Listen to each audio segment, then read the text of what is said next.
Igitabo ubuzima bufite intego. Umunsi wa 38. Guhinduka umukristo ku rwego mpuzamahanga.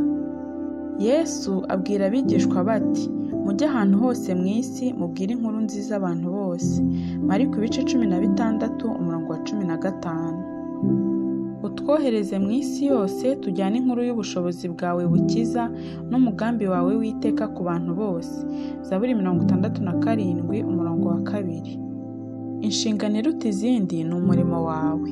None ugomba guhitamo hagati yo kuba umukristo mu rwego rw'isi cyangwa kuba umukristo w'isi.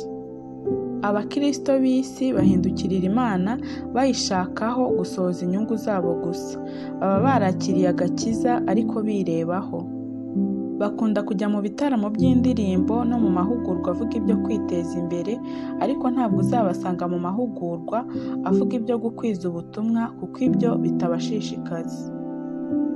Amasengesho yabo abatumbiriye ibyo bo bakeneye, kwisabira imigisha no gushaka icyabanezeza.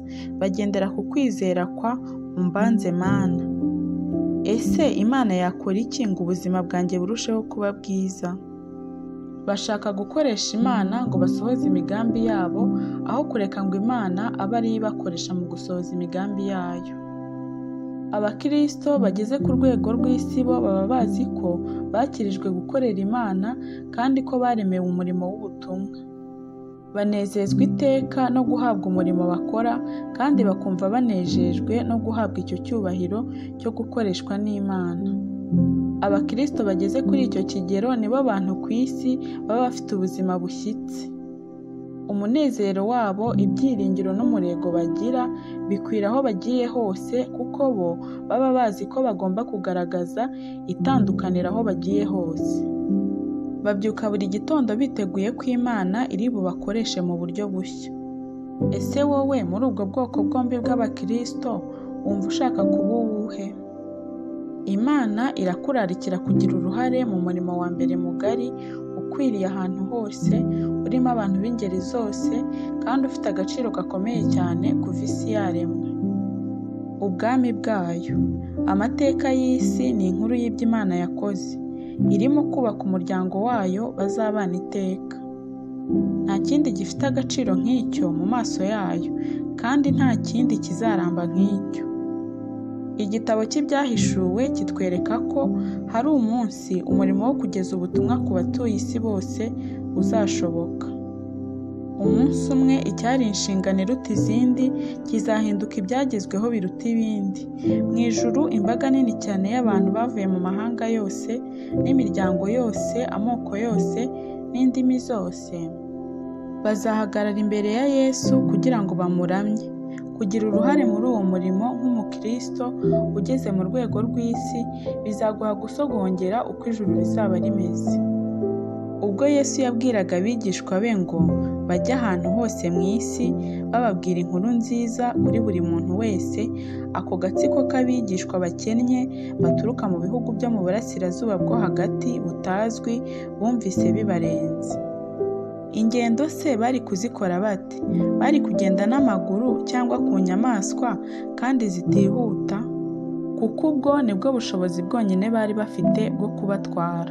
Nta mato manini yambuka inyanja yariho. Ibyo byose bikagaragara nk'inzitizi zari kubabuza kujyana ubutumwa mu isi yose. Uyu munsi dufite indege, amato, gari ya moshi, amabisi n'izindi modoka. Ubu isi yabaye nto cyane, kandi buri munsi igenda irushaho kuba nto. Ushobora kuguruka n'indege bikagutwara amasaha gusa, umunsi ukurikiyeho ukaba uri mu rugo iwawe uramutse ubikeneye.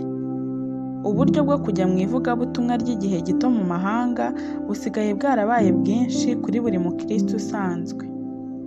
Buri gace k'isi karagukingukiye. Icyo ukeneye ni ukubaza abashinzwe ibigo by'abagenzi gusa.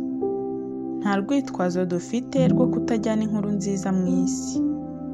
Ubu noneho kuva aho interineti yaziye, itumanaho ryatumye isi irushaho kuba nto. Nyuma ya za telefone na fagisi, umukristo wese ufite interineti ashobora gusabana n'abantu bari muri buri gihugu ku isi. Isi yose ubu yifite ku mitwe y'intoki zawe. Ubu n'ibyaro byinshi bisigaye bifite interineti. Ubu ushobora kugeza ubutumwa ku bantu benshi mu mpande zose z'isi ukoresheje imeyili utagombeye kwirirwa uva iwawe mu rugo.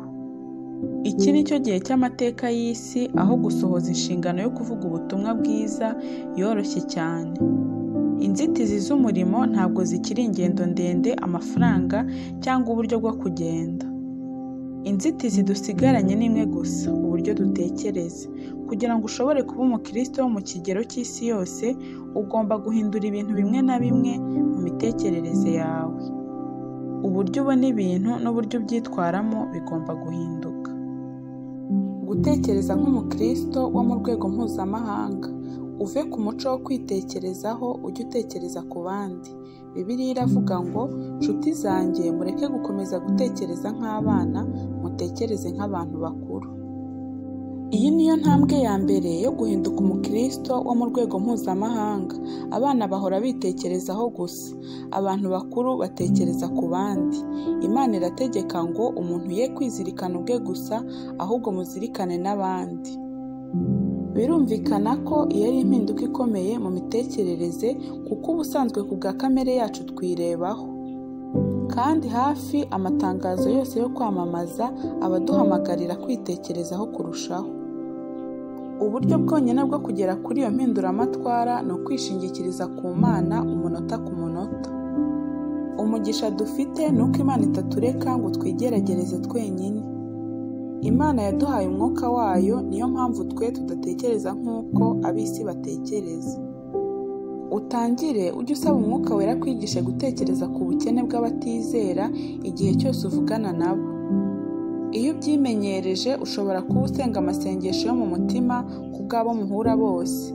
Wenda ukabwira Imana uti, Data, mfasha kumva ikibuza uyu muntu kukumenya. Iyo ubyimenyereje, ushobora kujya usenga amasengesho yo mu mutima ku bw'abo muhura bose. Wenda ukabwira Imana uti, Data, mfasha kumva ikibuza uyu muntu kukumenya. Intego yawe ni uguhishurirwa aho abandi bageze mu rugendo rwabo n'Imana, kugira ngo ushobore gukora ibishoboka byose ngo ubateze intambwe ibegereza Kristo ngo bamumenye. Ibyo ushobora kwiga kubikora wize uburyo Pawulo yatekerezaga ubwo yagiraga ati, sinishakira ibinyungura ubwanjye, ahubwo nshaka ibyungura benshi kugira ngo bakizwe. Uve ku gutekereza abakuri hafi gusa, utangire gutekereza abari mu isi yose.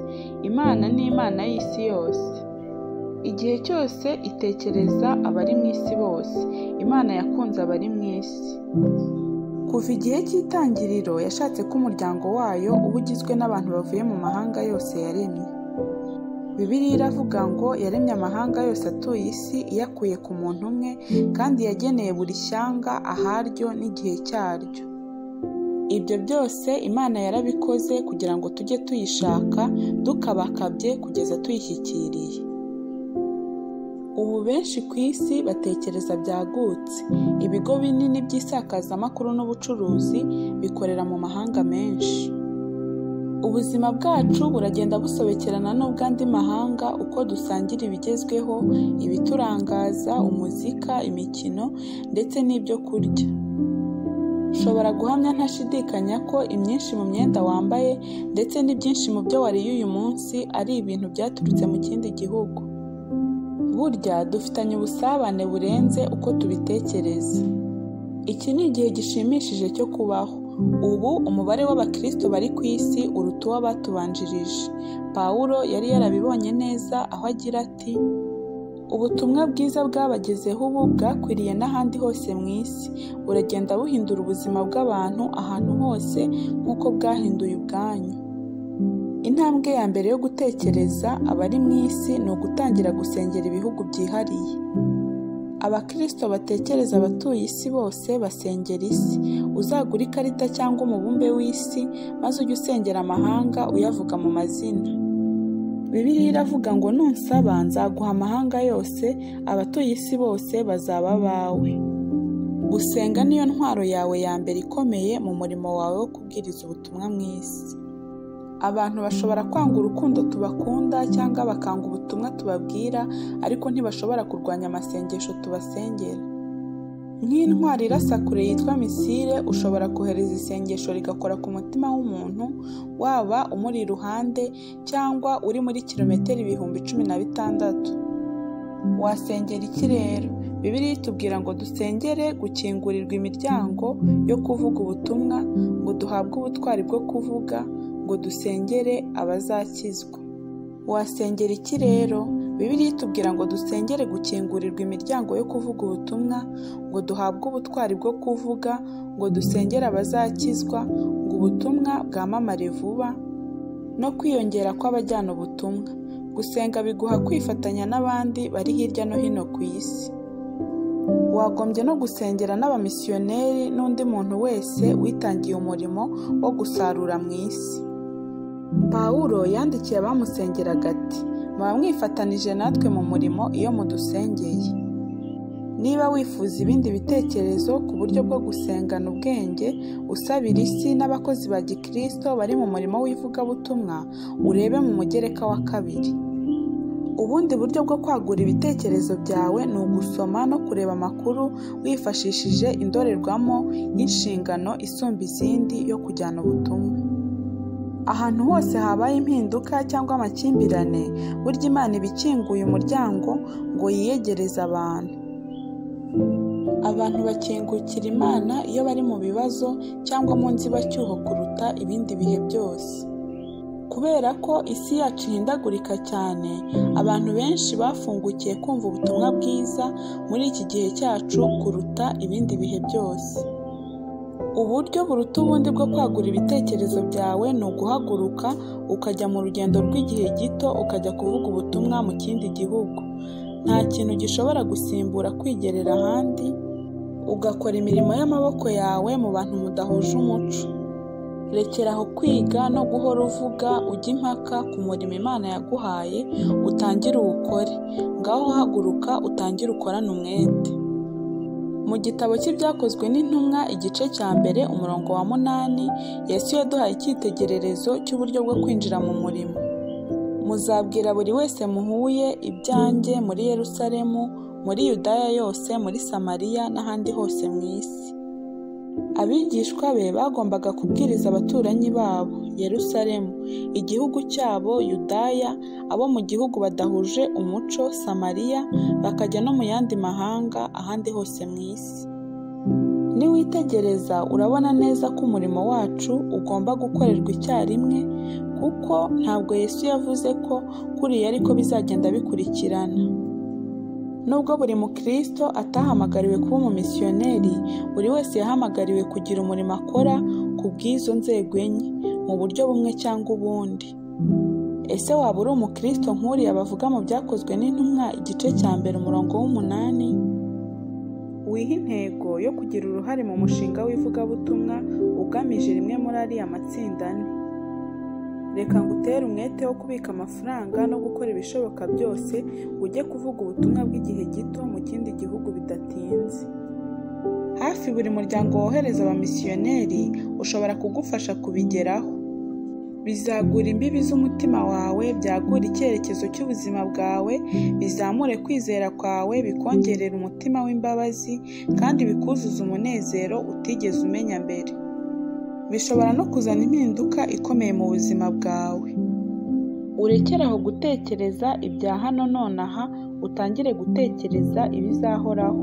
Kugira ngo ukoreshe igihe cyawe neza ukiri hano ku isi, ugomba guhora utumbiriye ibizahoraho.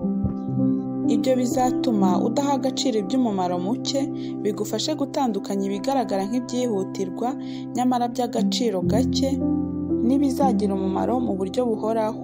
Pawulo yaranditse ngo, ntabwo dutumbira ibiboneka ahubwo tureba ibitaboneka, kuko ibiboneka ari iby'igihe gito, naho ibitaboneka bikaba iby'iteka ryose. Byinshi mu byo dutaho imbaraga ntabwo bizaba bifite agaciro nyuma y'umwaka umwe, uretse no kukagira mu buzima bw'iteka. Ntuzagurane ubuzima bwawe ibintu by'igihe gito. Yesu yaravuze ati, umuntu wese urangara ntasohoze neza umurimo namuteguriye, ntabwo akwiriye kwinjira mu bwami bw'Imana. Pawulo nawe yatanze imbuzi agira ati, iby'iyi si kwereka ujye ubikoresha utarenze urugero, iyi si ubona irashiraho bukera. Ni ibiki wemereye kuguhagarara imbere none bikaba bibangamira umurimo wahamagariwe? Ni iki kikubuza kwaguka ngo ube umukristo wo mu rwego rw'amahanga? Icyo cyaba ari cyo cyose kizibukire. Twiyambure ibituremerera byose cyangwa bikadusubiza inyuma. Yesu yatubwiye kwirundaniriza ubutunzi bwacu mu ijuru. Ibyo rero twabikora dute? Mu magambo amwe yavuze abantu bakunze gusobanura nabi, Yesu yagize ati, kandi ndababwira nti, ubutunzi bubi mubushakisha inshuti kugira ngo nibushira bazabakire mu buturo bw'iteka. Ntabwo hano Yesu yashakaga kutubwira ngo tujye dukoresha ubutunzi twigurire inshuti. Icyo yashakaga kuvuga ni uko ugomba gukoresha amafaranga Imana yaguhaye ngo uzane abantu kuri Kristo. Nibwo bazaba inshuti zawe z'iteka zizakwakira nugera mu ijuru. Nibwo buryo bwo gushora umutungo wawe uruta ubundi. Wenda wigeze kumva amagambo bakunze kuvuga ngo nta bintu uzajyana nuva mu isi, ariko Bibiliya yo iravuga ngo ushobora kubyohereza bikakubanzirizayo ubitanga ku bantu bajyayo. Bibiliya iravuga ngo nibakora ibyo bazaba bibikiye ubutunzi bw'ukuri mu ijuru. Uko niko kwizigamira kudahomba mu bugingo buhoraho. Kandi hagati aho bazaba bafite ubuzima bwa gikristo bwera imbuto nyinshi igihe bakiri ku isi. Uve mu guhora ushaka impamvu zo kudakora, ahubwo utangire ushaka uburyo bushya bwo gusohoza umurimo wawe. Niba ubishaka ntuzabura uburyo bwo kubigeraho, kandi hariho n'imiryango ishobora kugufasha. Dore zimwe mu mpamvu rusange abantu benshi batanga mu gihugu cya Amerika. Njye mvuga ururimi rumwe rw'Icyongereza. Ibi bishobora guhinduka imbaraga uramutse ubishatse, kuko mu bihugu byinshi hari abantu benshi cyane bashaka kwiga Icyongereza kandi bifuza kukimenyereza. Njye ntacyo nshoboye, nabyo sibyo, hari icyo ushoboye. Ibikugize uwo uriwe birimo buri bushobozi na buri kamenyero wavanye mu byo waciyemo bishobora kugira akamaro. Njye ndakuze cyane cyangwa ndacyari muto. Buri muryango wohereza abamisiyoneri ugira imishinga yo kujyana ubutumwa ijyanye n'ibigero byose by'imyaka. Ufashe urugero rwa Sara wasekaga ko Imana itamukoresha kubera gukecura, cyangwa Yeremiya wabwiraga Imana ko akiri umwana, bose Imana yashyize ku ruhande impamvu zabo bayihaga. Wivuga uti ndi umwana, kuko abo nzagutumaho bose uzabasanga, kandi icyo nzagutegeka cyose nicyo uzavuga. Ntubatinye kuko ndi kumwe nawe kugira ngo nkurokore. Wenda wari utegereje umuhamagaro udasanzwe w'Imana, ukaba umaze igihe cyose utegereje kuzumva ikintu gishya muri wowe, cyangwa hakagira ikintu kidasanzwe kikubaho. Nyamara Imana yagiye isubiramo kenshi umuhamagaro wayo. Twese twahamagariwe gusohoza intego 5 z'Imana ku buzima bwacu: kuyiramya, gusabana n'abandi, gukura tugasa na Kristo, gukorera abandi, kujyana ubutumwa bwiza mu isi yose dufatanije n'Imana. Ntabwo Imana ishaka gukoresha bamwe mu bantu bayo gusa, ishaka gukoresha bose. Twese twahamagariwe gukorera Imana. Imana ishaka ko itorero ryayo ryose rijyana ubutumwa bwose ku isi yose.